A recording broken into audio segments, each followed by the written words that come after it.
ফুলকপি ভর্তা তো অনেকেই অনেকভাবে খেয়েছেন। তো আমার এই ভর্তাটির রেসিপি দেখে যদি কেউ ভর্তাটি করেন তাহলে অবশ্যই সবাই অনেক বেশি পছন্দ করবে। এই রেসিপিটা করার জন্য আমি একটা ফুলকপির অর্ধেক পরিমাণ নিয়েছি, এটাকে আমি মিডিয়াম সাইজ করে টুকরো করে নিয়েছি। আর 2টা পেঁয়াজ আমি 4 ফালি করে কেটে নিয়েছি, আর কয়েক টুকরো রসুন দিয়ে দিয়েছি।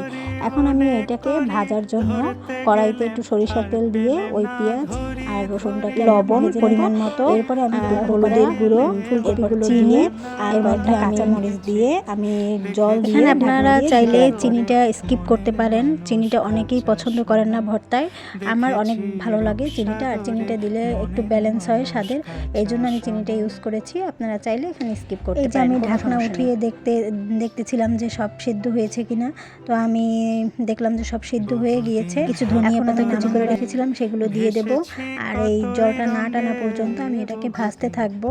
জলটা যখন শুকিয়ে টেনে যাবে তখন আমি এটাকে হাতে মাখানোর জন্য একটা পেঁয়াজ কুচি করে নিয়েছি আর কিছু ধনিয়া পাতা কুচি করে নিয়েছি।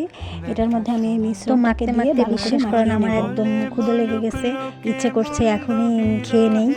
আমি এমনিতে একটু ভর্তা পছন্দ করি, আমার মতো ভর্তা প্রেমী কে কে আছেন অবশ্যই কমেন্ট করে জানাবেন। আর আমার এই ভিডিওটা যদি ভালো লেগে থাকে অবশ্যই লাইক কমেন্ট করবেন। দেখেছি রূপসাগরে মনের মানুষ কাঁচা সোনা,